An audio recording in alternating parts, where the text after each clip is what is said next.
His nickname is Off Night, but he was on tonight. Davion Mitchell with 16 points, including 3 made threes in overtime. How about those Miami Heat? They become the first 10th seed in the play-in's history to advance to the playoffs. Welcome to Playoff Central Live, presented by State Farm. Chris Miles here, the two Hall of Famers, Isaiah Thomas and Vince Carter.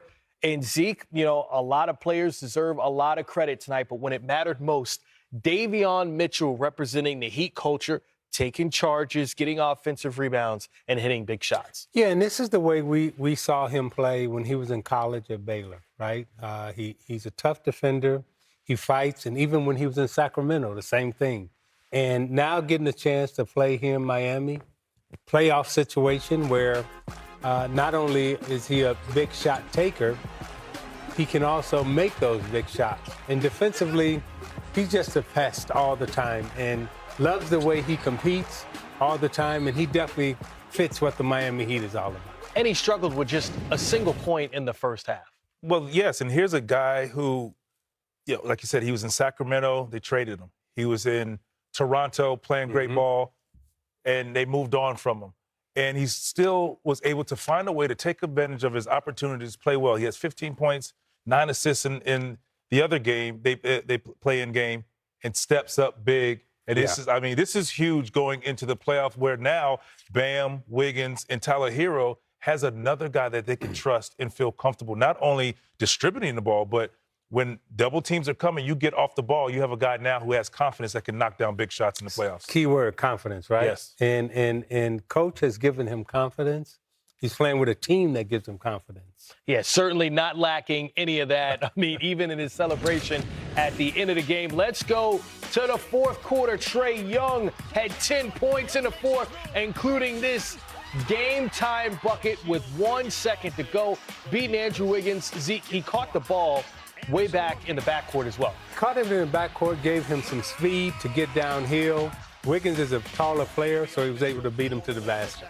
Yeah, Wiggins with the potential game winner missed it. So we go to overtime, and it belonged to Tyler Hero and Davion Mitchell. The Heat made their first 4 3-pointers in OT and finished overtime, hitting 5 of their last 6. But Vince, the defensive effort here by Trae Young, non-existent. Absolutely. I mean, we're talking 30 seconds left, overtime. This is for the opportunity to go in, get a spot into the playoffs. Crucial moments. They pay you the big bucks, and he fell asleep. He just got caught in the wash. A lot going on. First miss, offensive rebound. Ball is moving around. You have to find someone to defend and not allow these type of shots. Yes, it was a dare shot, and if you look at the percentages, maybe you say, okay, I'm going to give him. But there's a guy who's been making shots in this game. All of the other percentages doesn't matter anymore.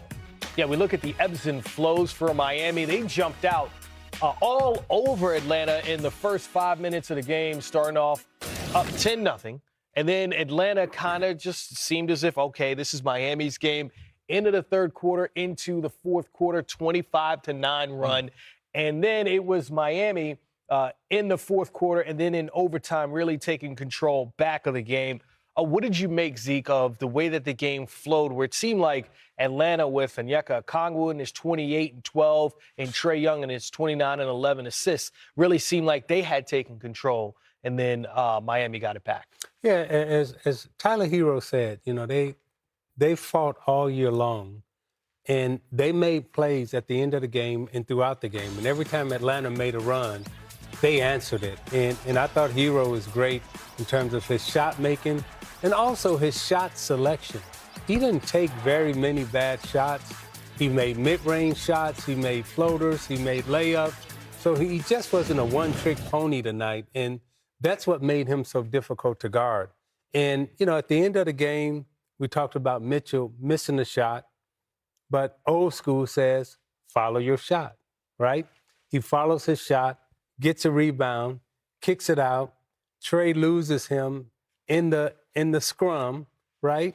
And he circles back to the top. They kick it back to him after a missed shot, after a rebound, and then a kick out, and then he makes the shot.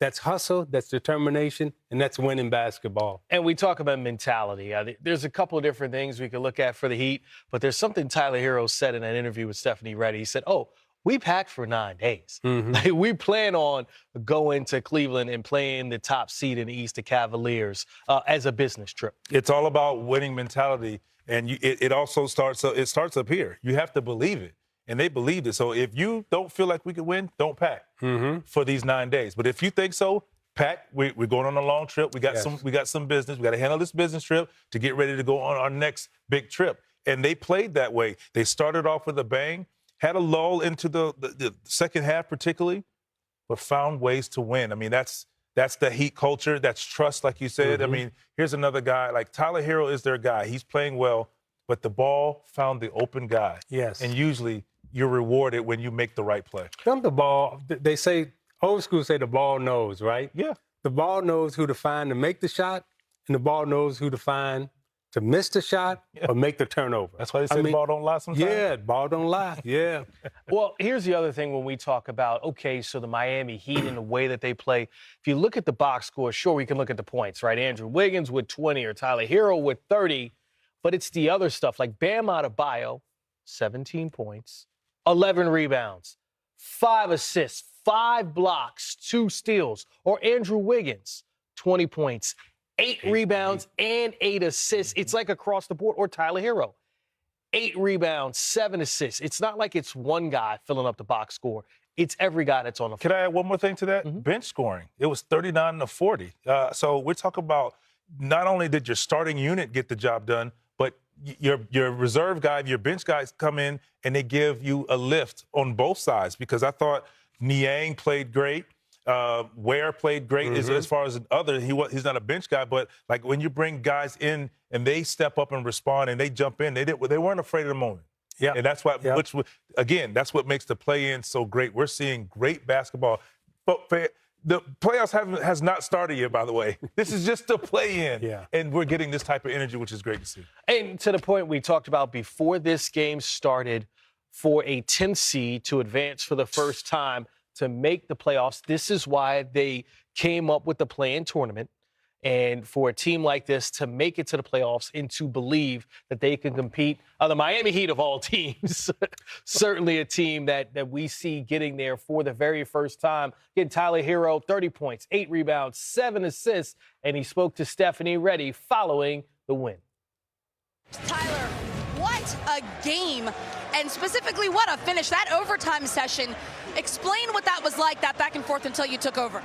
Man, 2 competitive teams, fighting for the last spot in the playoffs. That was exactly what you saw. Both teams were deserving. I loved how my team fought. Every single, run that they made, we answered. And I feel like this entire season has really built us up for this point. So I'm really happy for my guys. Davion Mitchell dominated the overtime session, taking charges, knocking down threes, getting offensive rebounds. What does that mean to you that you have teammates that can step up in those moments? He's a dog, he's a pit bull, whatever you want to call him, Davion Mitchell. He needs to be on someone's defense first, second, or I think third, whatever that, however many teams they have, man. But no, Davion's been a tremendous pickup since we got him. I'm so glad he's with us.